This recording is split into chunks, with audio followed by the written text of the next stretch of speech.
Assalamualaikum warahmatullahi wabarakatuh. Innal hamdalillah nahmaduhu wa nasta'inuhu wa nastaghfiruh wa na'udzu billahi min shururi anfusina wa min sayyiati a'malina. من يهده الله فلا مضل له ومن يضلل فلا هادي له أشهد أن لا إله إلا الله وحده لا شريك له وأشهد أن محمدا عبده ورسوله اللهم صل وسلم وبارك على نبينا محمد وعلى آله وأصحابه ومن سار على نهجه إلى يوم الدين أما بعد. Jemaah sekalian yang dimuliakan Allah Subhanahu wa taala. Allah Subhanahu wa taala berfirman, "Laqad kana lakum fi Rasulillahi uswatun hasanah liman kana yarjullaha wal yawmal akhir wa dzakarallaha katsira." Sungguh telah ada bagi kalian pada diri Rasulullah sallallahu alaihi wasallam uswatun hasanah, suri tauladan yang baik, liman kana yarjullah, bagi siapa saja yang mengharapkan Allah, yakni yang mengharapkan ganjarannya. Yang kedua, yang mengharapkan untuk dimasukkan ke dalam surga. Yang ketiga, untuk mengharapkan bertemu dengan wajah Allah Azza wa Jalla ketika kita berada di dalam jannah. Liman kana yarjullaha wal yawmil akhir, dan juga beriman kepada yaumil akhir. Wa dzakarallaha katsira, dan orang-orang yang selalu mengingat Allah yang banyak. Al-Imam Ibnu Katsir rahimahullahu ta'ala dalam tafsirnya berkata, "Hadhil ayatul karimatu aslun kabirun fi ta'assi bi Rasulillah sallallahu alaihi wasallam." Ayat yang mulia ini adalah aslun kabir, usul yang besar, landasan yang besar di dalam mencontoh, di dalam meniru terhadap Rasulullah sallallahu alaihi wasallam, di dalam mengambil suri tauladan kepada Rasulullah sallallahu alaihi wasallam fi aqwalihi wa af'alihi wa ahwalihi, dalam perkataan-perkataannya dan perbuatan-perbuatannya, dan dalam setiap keadaannya selalu mencontoh Rasulullah sallallahu alaihi wasallam. Terlebih lagi dalam permasalahan ibadah, dia tidak mencontoh kepada yang lain. Dia tidak mencontoh orang per orang. Dia tidak mencontoh ulama-ulama mereka, tapi dengan harapan mencontoh Rasulullah sallallahu alaihi wasallam. Walihada, oleh karena itu, amara an-nasa bitta'assi bin Nabi sallallahu alaihi wasallam. Allah Subhanahu wa taala memerintahkan manusia yakni utamanya manusia yang pertama menerima Nabi sallallahu alaihi wasallam yang menjadi sebagai nabinya, yaitu para sahabat-sahabat beliau, bita'assi bin Nabi sallallahu alaihi wasallam, untuk mengambil contoh, untuk mengambil suri tauladan dengan Nabi sallallahu alaihi wasallam yaumal ahzab, pada waktu perang Ahzab. Karena memang ayat ini turunnya berkaitan dengan Al-Ahzab, yakni yaumul Ahzab, pada waktu perang Ahzab, perang Khandaq. Fi sabrihi wa musabaratihi wa murabatatihi wa mujahadatihi wa intidharihi al-faraj min Rabbi azza wa jal.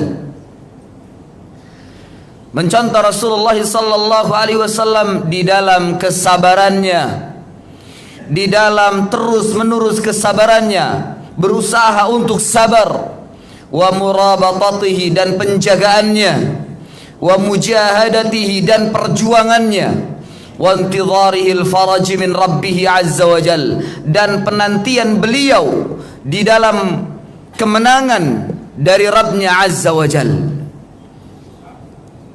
Salawatullahi wa salamuhu alaihi daiman ila yaumiddin. Semoga Allah memberikan salawat dan keselamatan atasnya terus menerus sampai pada hari kiamat. Ini perkataan Al-Imam Ibnu Katsir tentang tafsir surat Al-Ahzab ayat 21 tadi.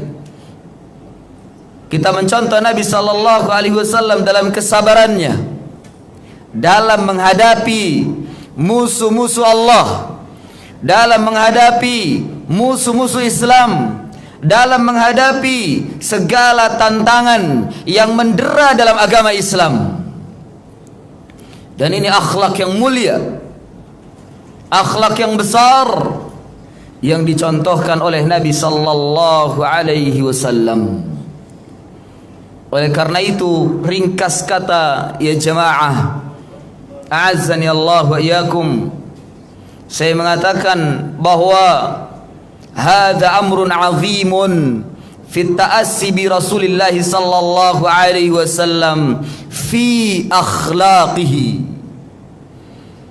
Ini adalah ayat yang besar, perintah yang besar, perintah yang agung dari Allah azza wa jal di dalam mencontoh Nabi sallallahu alaihi wasallam, mengambil suri tauladan dari Rasulullah sallallahu alaihi wasallam di dalam akhlak beliau,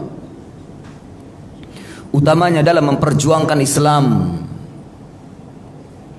dalam berjuang mempertahankan Islam dan menegakkan kalimatullah, menegakkan qaulul haq, yaitu la ilaha illallah.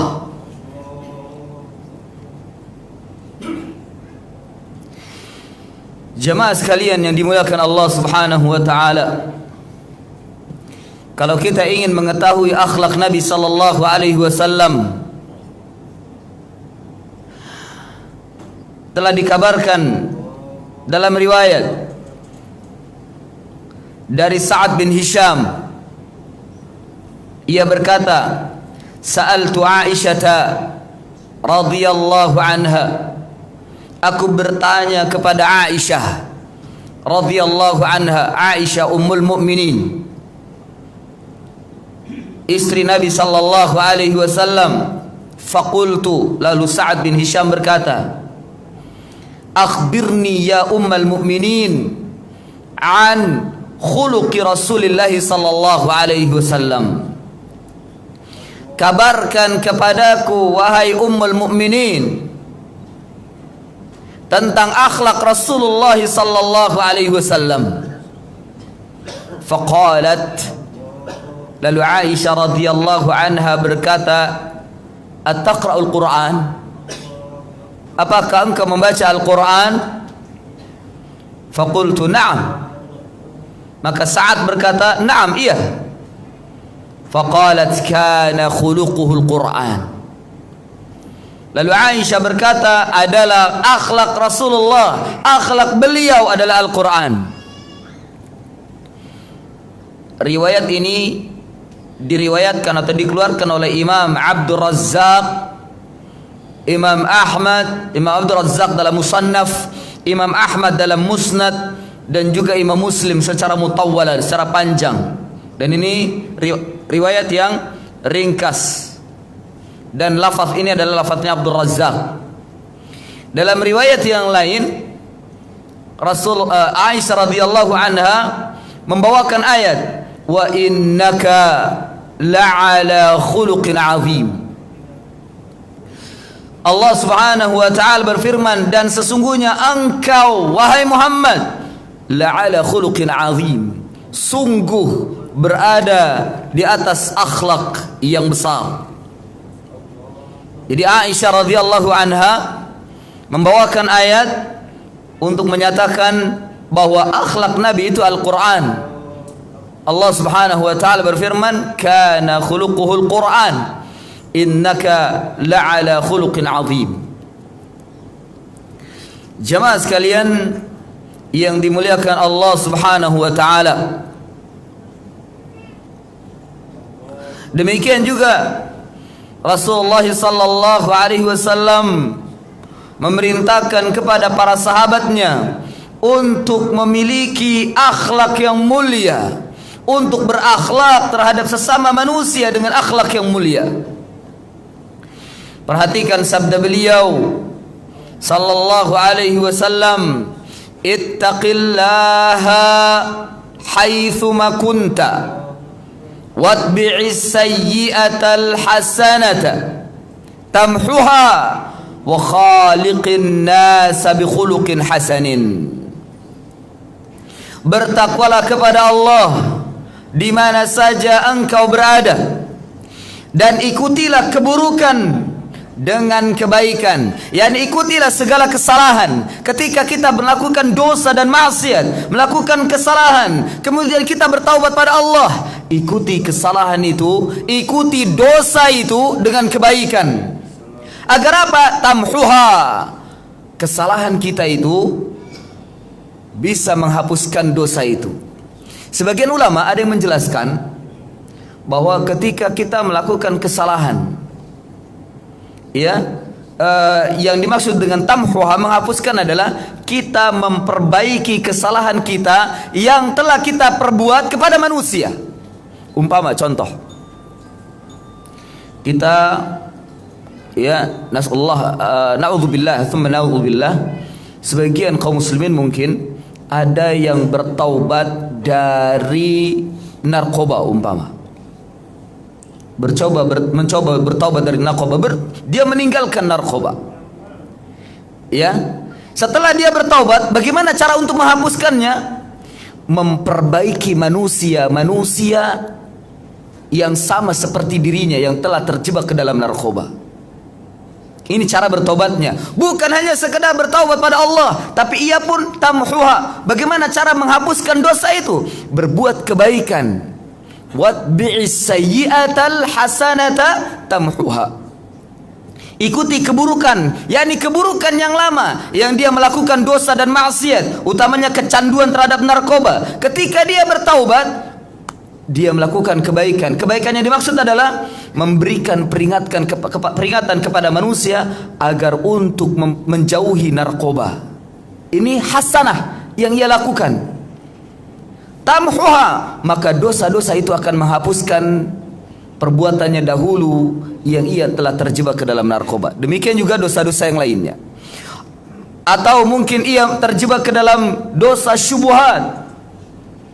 Dia mungkin pelaku, mohon maaf, dia pelaku bid'ah, mendakwahkan kebid'ahan, selalu memberikan syubhat kepada kaum muslimin. Ketika ia bertaubat dari bid'ahnya, dia harus memperbaiki kaum muslimin dari syubhat-syubhat yang pernah ia lontarkan kepada manusia dari kebid'ahan tersebut. Dia harus membereskan, dia harus membersihkan, dan memerintahkan kepada manusia untuk kembali kepada sunnah. Fahadal murad watbi'is sayyi'atal hasanata. Ini yang dimaksud dengan ikuti keburukan dengan kebaikan. Ikuti keburukan-keburukan yang dahulu ia pernah lakukan dengan kebaikan, yakni dengan cara menghapusnya, dengan cara bertaubat, yakni menjawabkan kepada manusia terhadap kebaikan. tamhuha, maka itu akan menghapuskan dosanya. Ya, dan ini yang terberat. Yang melakukan syubhat itu yang terberat. Watbi'is sayyi'atal hasanata tamhuha. Kemudian di akhirnya Nabi mengatakan wa khaliqin nasa bi khuluqin hasanin, dan berakhlaklah terhadap manusia dengan akhlak yang baik. Jadi akhlak adalah termasuk dari perhiasan seorang muslim. Bahkan bukan hanya seorang muslim yang biasa, bila ia mengaku seorang dai, seorang ahli ilmu, seorang ulama, wajib dia memiliki akhlak yang baik, terutama dia dalam menyampaikan kebenaran. Dan ini bukti daripada apa yang ia ucapkan, memiliki akhlak yang baik. Wa khaliqin nasa bi khuluqin hasanin. Oleh karena itu ya jemaah, seorang ulama ada yang mengatakan bahwa al-akhlaqu minal manhaj. Akhlak itu bagian daripada manhaj. Bukan hanya bagian, justru akhlak adalah itu manhaj. Di dalam mendakwakan dakwah Islam, di dalam mendakwakan dakwah sunnah, maka tidak dibenarkan para dai atau para ulama yang menyampaikan din, yang menyampaikan agama, yang menyampaikan kebenaran, tapi tidak memiliki akhlak yang mulia. Wajib ia memiliki akhlak yang mulia di dalam menyampaikan kebenaran. Oleh karena itu, bagi kaum muslimin atau ikhwan atau teman-teman kita yang merasa atau mengaku dirinya berada di atas sunnah, mengaku dirinya berada di atas hak, maka dia lebih aula, lebih utama lagi untuk memiliki akhlak yang mulia, untuk memiliki akhlak yang bagus, untuk memiliki akhlak hasanah terhadap manusia, utamanya terhadap manusia. Karena ini manhaj. Al-akhlaqu minal manhaj. Akhlak bagian daripada manhaj, bagian daripada cara beragama, utamanya di dalam menyampaikan kebenaran. Jadi tidak dibenarkan dia mengaku di atas sunnah, dia mengaku berada di atas kebenaran, tapi akhlaknya bejat, akhlaknya buruk. Tidak dibenarkan yang demikian. Berarti jika ia memiliki akhlak yang buruk, manhajnya rusak. Manhajnya rusak. Jadi al-akhlaq minal manhaj. Man qala hadha? Siapa mengatakan ini? Al-allamatu Syekh Ali bin Hasan Al-Halabi, hafizahullahu taala, seorang murid senior dari Al-Imam Al-Albani rahimahullahu taala. Wa ana sami'tuhu mubasyaratan, dan saya mendengar sendiri langsung dari lisannya. Beliau mengatakan demikian, al-akhlaqu minal manhaj. Akhlak itu bagian daripada manhaj, bagian daripada cara beragama, dan juga masuk dalam metode dakwah. Harus memiliki akhlak yang mulia. Karena kalau kita melihat sejarah bagaimana perjalanan Nabi sallallahu alaihi wasallam mendakwakan dakwah Islam, penuh diliputi dengan akhlak yang mulia cara beliau berdakwah itu. Mulai dari awal sampai akhir, ia diliputi dengan akhlak yang mulia. Ya, bahkan beliau sebelum mendakwakan dakwah Islam, sebelum diangkat menjadi nabi dan rasul oleh Allah Azza wa Jalla, apa yang terkenal di telinga orang-orang jahiliyah terdahulu dari bangsa Quraisy, beliau terkenal dengan apa sifatnya? Al-Amin. Sahih? Terkenal dengan Al-Amin. Sebelum beliau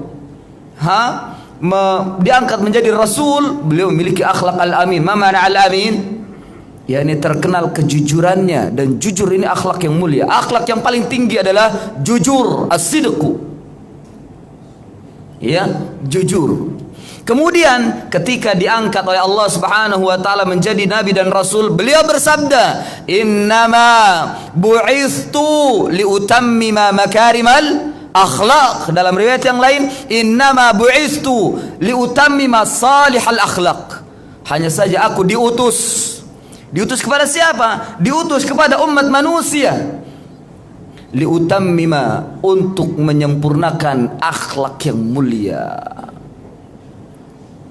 Maka wajib seorang muslim memiliki akhlak yang mulia.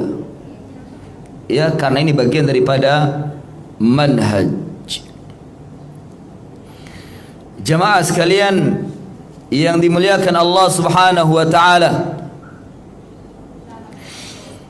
Al-Imam Ibn Al-Qayyim Al-Jauziyah rahimahullahu taala dalam kitabnya Madarijus Salikin,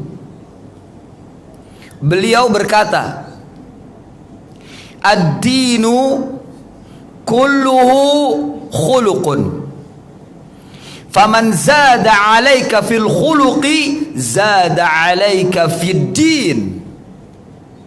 Agama ini semuanya adalah akhlak. Agama ini semuanya adalah akhlak. Ya akidahnya, ya ibadahnya, ya muamalah adalah akhlak. Artinya penuh diliputi dengan akhlak yang mulia. Seorang yang berakidah, memiliki akidatul tauhid, maka ia harus berakhlak dengan akhlak yang mulia. Akhlak terhadap siapa? Akhlak terhadap Allah Rabbul Alamin. Seorang yang memiliki ibadah yang bagus, ibadah yang mengikuti contoh Rasulullah sallallahu alaihi wasallam, maka ia harus memiliki akhlak yang mulia. Ibadahnya bisa menelurkan, bisa membuahkan akhlak yang mulia terhadap manusia. Utamanya akhlak terhadap Rasulullah sallallahu alaihi wasallam, berkata baik terhadap Rasulullah sallallahu alaihi wasallam, bersikap baik mengikuti Rasulullah sallallahu alaihi wasallam. Ini akhlak yang mulia. Ketika dalam bermuamalah pun demikian, seorang muslim harus memiliki akhlak yang mulia, utamanya dalam berjual beli, utamanya dalam berinteraksi terhadap manusia. Ia harus memiliki akhlak yang mulia. Tidak boleh berdusta, tidak boleh bohong, tidak boleh menipu, tidak boleh bersifat munafik terhadap mereka. Fahada akhlak yang mulia. Fahada minal manhaj. Ini bagian daripada manhaj, terutama di dalam menyampaikan kebenaran. Bagaimana kita mendakwakan kebenaran sementara akhlak kita buruk? Cara berdagang kita buruk. Cara bermuamalah kita buruk. Sementara kita mendakwakan sunnah terhadap orang yang kita dakwakan. Bagaimana? Ya, karena banyak ya ikhwah, jamaah sekalian yang dimuliakan Allah Subhanahu wa taala. Iya, subhanallah, terhadap pemahaman yang terhadap agama, masya Allah. Tapi ketika berdagang ia menipu. Dia campur perdagangan yang buruk dengan yang baik. Kemudian dia mengatakan pada manusia, oh ini baik, tidak disebutkan cacatnya. Tipu menipu, atau dia berdagang dengan cara yang koror, dan seterusnya. Tapi masya Allah, penampilannya masya Allah, hanya saja cara akhlaknya, cara berdagangnya buruk. Ini tidak benar yang seperti ini. Ad-dinu kulluhu khuluqun, kata Nabi, kata Ibnu Qayyim. Semua agama itu adalah akhlak. Ada akhlak yang tersirat di sana, maka tidak boleh meninggalkan akhlak itu. Faman zada 'alaika fil khuluq, maka barang siapa yang bertambah atasmu di dalam akhlaknya, zada 'alaika fid din, maka ia bertambah atasmu agamanya. Kalau kita pahamkan dengan paham terbalik ya jemaah, jika bertambah, maka barang siapa yang bertambah agamanya, bertambah ilmunya, bertambah ketaatannya, maka ia akan bertambah akhlaknya. Akhlak baiknya bertambah. Dan menyampaikan kebenaran dengan akhlak yang mulia ini sangat-sangat mempengaruhi, sangat besar pengaruhnya. Ya, sangat besar pengaruhnya. Perhatikan contoh Nabi sallallahu alaihi wasallam ketika Nabi mendakwahkan orang pedalaman dari bangsa Arab. Ya, dalam sebuah riwayat yang diriwayatkan oleh Imam Ahmad dan ini sebenarnya asalnya dari Imam Bukhari rahimahullahu taala, datang dari sahabat Anas bin Malik radhiyallahu an. Beliau berkata, "Kana Rasulullah sallallahu alaihi wasallam qa'idan fil masjid." Adalah Rasulullah sallallahu alaihi wasallam duduk di masjid, wa ashabuhu ma'ahu, dan para sahabatnya bersama dengan beliau. Idh jaa'a a'rabiyyun fabala fil masjid. Tiba-tiba datang seorang A'rabi, lalu ia kencing di masjid. Mungkin hadis ini ma'ruf bagi kita. Ingat hadis seorang bangsa Arab yang kencing di masjid? Ini hadis mutawatir, atau hadis ini ma'ruf, masyhur di kalangan ahli hadis dan juga kaum muslimin. Utamanya juga dinukil oleh para ulama fuqaha di dalam kitab-kitab fikih mereka yang berkaitan tentang pembicaraan najisnya kotoran atau air kencing manusia. Fabala fil masjid, A'rabi ini kencing di masjid. Faqala ashabuhu, berkata sahabat-sahabat Rasulullah sallallahu alaihi wasallam yang berada di sekitarnya, mah, jangan. Dalam riwayat yang lain, sampai ada sahabat yang ingin menjatuhkannya, artinya ingin memukul dan menjatuhkannya, bahkan ingin mendorong, ya, ingin mendorong untuk mencegah agar ia tidak buang air kecil di masjid. Apa kata Nabi sallallahu alaihi wasallam? Faqala Rasulullah sallallahu alaihi wasallam, la tazrimuhu, da'uhu. Jangan kalian cela dia, jangan kalian ganggu dia, biarkan dia. Yani biarkan, selesaikan buang kotorannya, buang hajatnya, selesaikan. Ya. Kemudian thumma da'ahu, kemudian Nabi sallallahu alaihi wasallam setelah A'rabi ini menyelesaikan hajatnya dipanggil oleh Nabi sallallahu alaihi wasallam. Dalam riwayat yang lain justru Nabi bangun dan mendekati A'rabi. Mendekati A'rabi ini. Faqala lahu, lalu Nabi bersabda, "Inna hadhil masajid la tasluhu li syai'in minal qadar wal baul wal khala." Sesungguhnya masjid ini tidak baik untuk sesuatu dari kotoran, kencing dan juga khala. Khala ini kotoran besar. Atau kama qala Rasulullah sallallahu alaihi wasallam, "Innama hiya liqiraatil Qur'an." Hanya saja ini hanya untuk masjid ini hanya untuk membaca Al-Qur'an, berzikir pada Allah dan salat. Qiraatul Qur'an wa dzikrullah was salah. Faqala Rasulullah sallallahu alaihi wasallam li rajul minal qaum. Lalu Rasulullah sallallahu alaihi wasallam bersabda kepada seseorang dari para sahabatnya, dari kaum para sahabatnya, "Qum fa'tina bidalwin min ma'in fashannahu alaihi."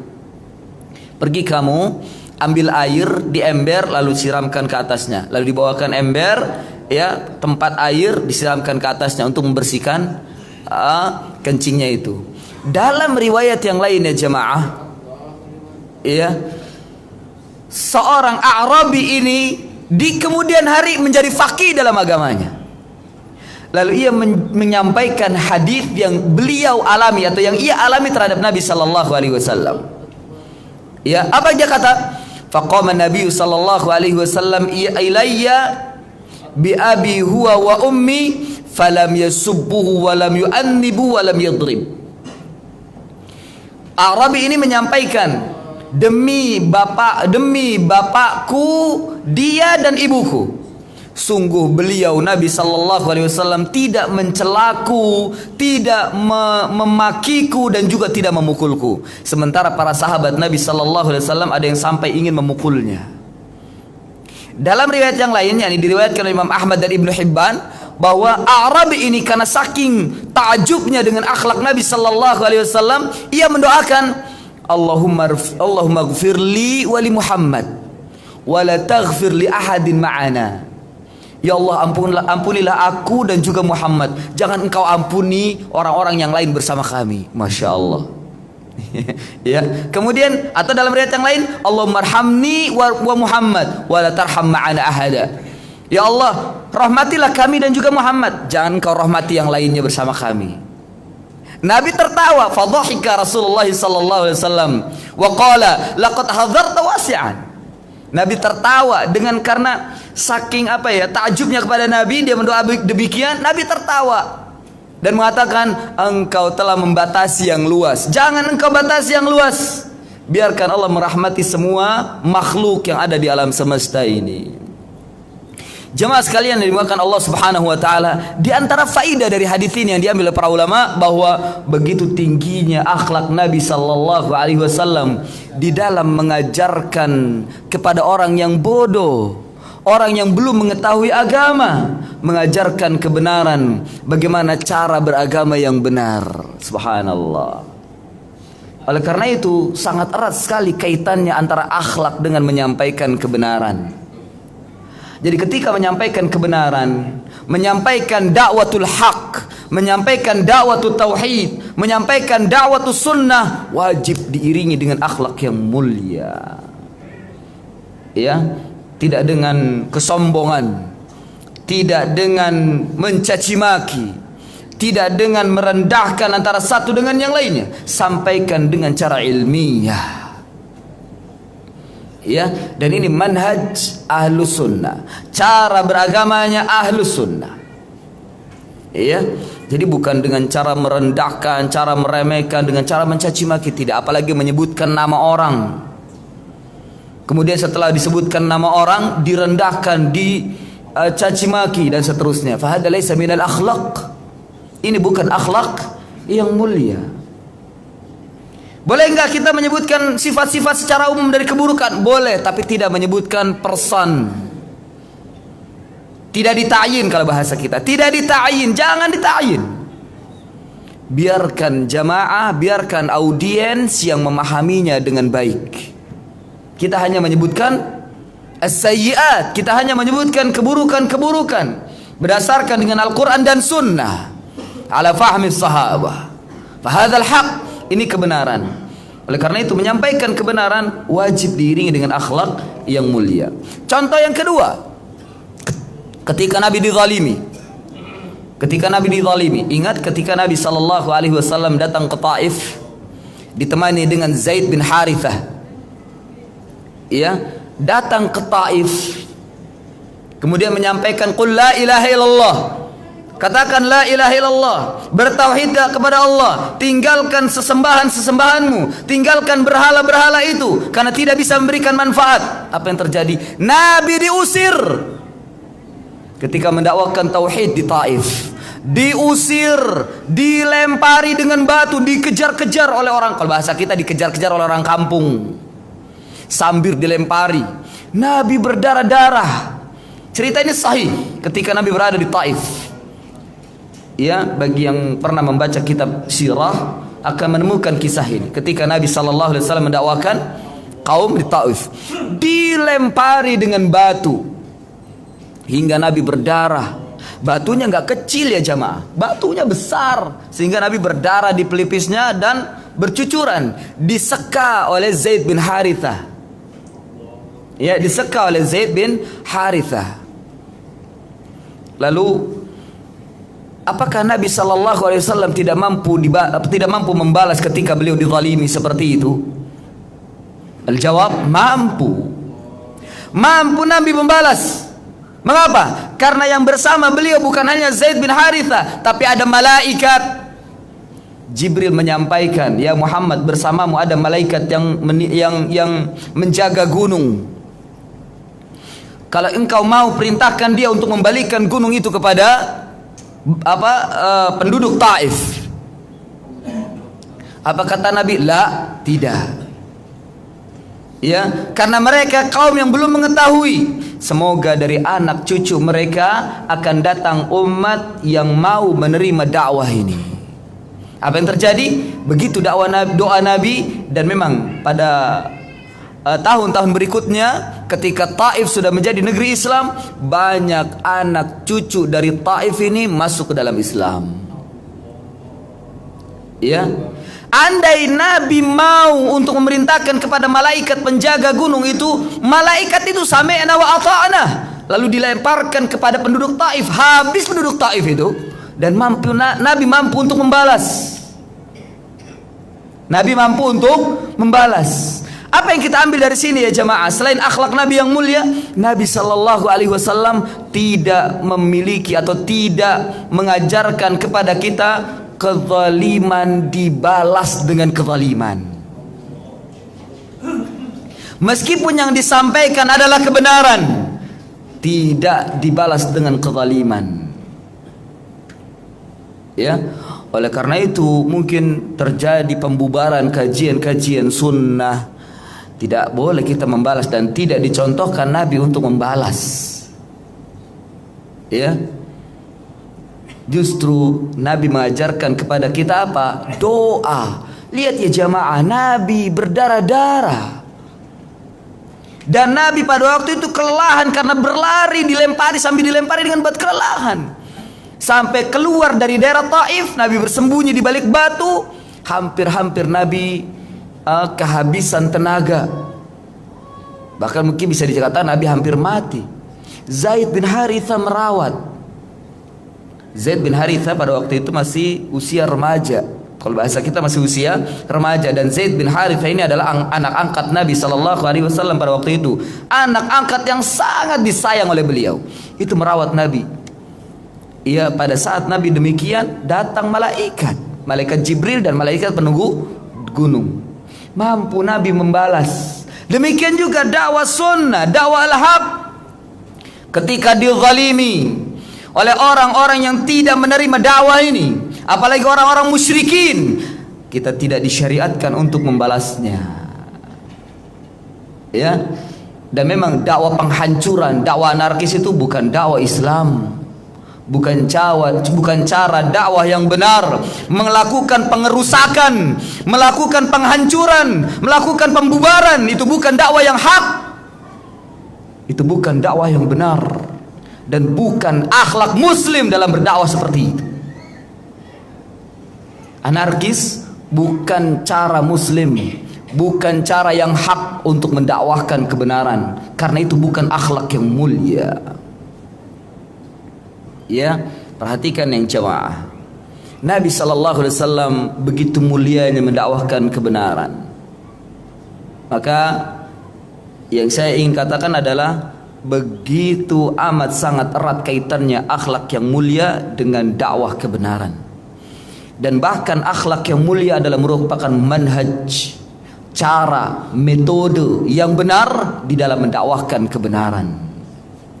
Jika Anda merasa di atas kebenaran, dakwahkanlah dengan cara yang mulia, dengan cara yang hak, dengan akhlak yang mulia, bukan dengan akhlak yang kotor, bukan dengan akhlak yang buruk, bukan dengan cara pengerusakan, tapi dengan akhlak yang mulia. Kemukakan hujjah jika Anda merasa di atas kebenaran. Fahadal haq. Ini akhlak yang benar. Jemaah sekalian yang dimuliakan Allah Subhanahu wa taala. Ya, dan banyak lagi cara kita menyampaikan kebenaran. Di antaranya dakwah yang efektif untuk menyampaikan kebenaran dan mudah diterima oleh orang-orang yang belum berada di atas kebenaran, atau orang-orang yang jahil, atau orang-orang yang bodoh, orang-orang yang kurang agamanya, dengan cara memberikan banyak sedekah kepada mereka. Lihat Nabi sallallahu alaihi wasallam ketika pada waktu Fathul Makkah, kaum muslimin banyak mendapatkan ghanimah. Demikian juga pada waktu di Khaybar, kaum muslimin banyak mendapatkan ghanimah. Ya, Nabi sallallahu alaihi wasallam memberikan sedekah kepada orang-orang yang baru masuk ke dalam Islam. Ya, baru masuk ke dalam Islam, diberikan sedekah kepada mereka. Bahkan Nabi sallallahu alaihi wasallam meninggalkan sahabat-sahabatnya yang sudah lama masuk ke dalam Islam dan sudah kokoh keimanannya, untuk menarik hati orang-orang yang baru masuk ke dalam Islam. Nabi memberikan kepadanya kecukupan agar ia tidak memiliki atau tidak kembali atau tidak memiliki hati yang berprasangka buruk terhadap Islam, sehingga mereka menyatakan bahwa Islam itu menyusahkan. Tidak. Ad-dinu yusrun, agama ini mudah, dan agama ini memberikan kesenangan dan kedamaian bagi para pemeluknya. Ya, tidak mungkin kita menyampaikan demikian tanpa dengan akhlak yang mulia. Tanpa dengan akhlak yang mulia.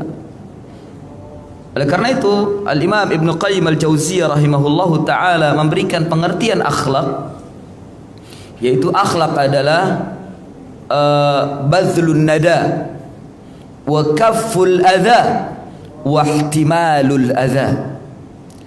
Badlun nada yakni memperhatikan orang lain, melihat kondisi orang lain di dalam mendakwakannya, melihat waktu yang tepat untuk mendakwakannya, tidak dalam keadaan lagi stres, lagi sepaneng, lagi panas kita dakwahin, yang ada berantem, ya, nggak melihat kondisi. Itu badlun nada. Kita lihat, memperhatikan mereka, perhatikan apa yang mereka butuhkan.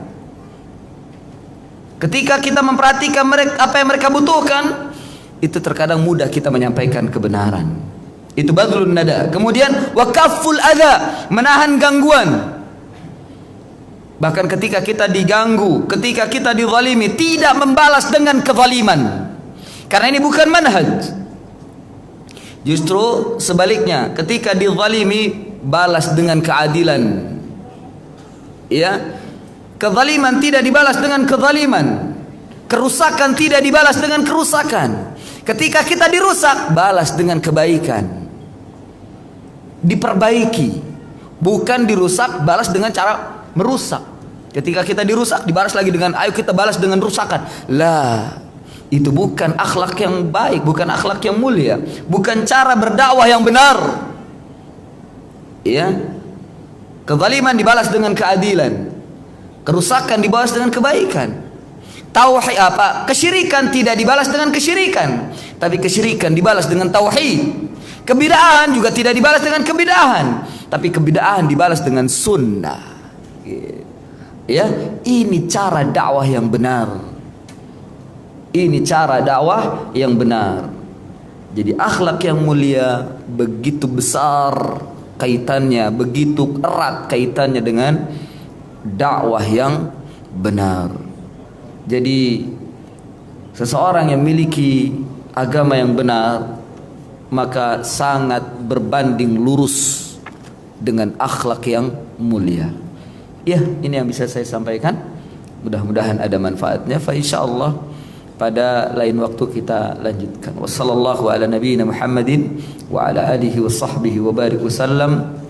Subhanakallahumma wa bihamdik, asyhadu an la ilaha illa anta astaghfiruka wa atubu ilaik. Wa akhiru da'wana anil hamdulillahi rabbil alamin. Wassalamu alaikum warahmatullahi wabarakatuh.